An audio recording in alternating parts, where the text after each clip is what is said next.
Hi යාළුවනි. අද මම ඔයාලට අරගෙන ආවේ මෙඩ් බෝල් එක නැත්නම් මෙඩිසින් බෝල් එක පාවිච්චි කරලා කරන්න පුළුවන් ඔයාලට ව්‍යායාම කීපයක්.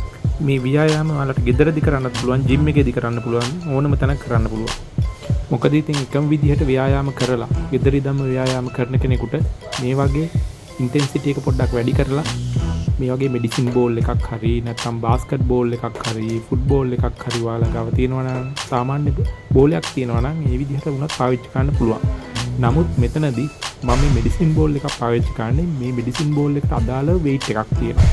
ඒ weight එක අනුව ඔයාගේ ඉන්ටෙන්සිටි එක ඔයාලට වැඩි කරන්න පුළුවන් ඔයාගේ මේ ව්‍යායාම වල. ඉතින් මේ වගේ තවත් වීඩියෝ එකක් මම කරා දැන් අවුරුදු කීපයකට කලින්.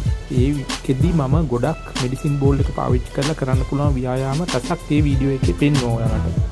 මේ වීඩියෝ එකේදී සරල ව්‍යායාම කීපයක් තමයි ඔයාලට පෙන්වන්නේ. ඉතින් ඔයාලා කැමති නම් ඔයාලට පුළුවන් ගෙදර ඉඳන්ම මේ විදිහට මෙඩිසින් බෝල් එකක් පාවිච්චි කරලා ඔයාලගේ වර්ක්අවුට් එකේ ඉන්ටෙන්සිටි එක පොඩ්ඩක් වැඩි කරලා ඔයාලට හොඳ බෙනිෆිට් ටිකක් ගන්න. මොකද මම දන්නවා බොඩි weight exercises කරනකොට දිගටම කරනකොට ඒක බෝරින් වෙනවා. එහෙම නැත්නම් ඔයාගේ මසල් එක ඇඩොප්ට් වෙනවා. ඉතින් එහෙම වුණොත් ඔයාට මේ දේ දිගට ප්‍රතිඵලයක් ලැබෙනකම් කරගන්න බැරි වෙනවා. ඒක නිසා මේ වගේ ඉන්ටෙන්සිටි එකක් ඇඩ් කරගන්න පුළුවන් නම් වගේම විවිධ විදිහට ව්‍යායාම කරමින් ඔයාලගේ ව්‍යායාම වලින් උපරිම ප්‍රයෝජනෙ ලබා ගන්න. ජය වේවා.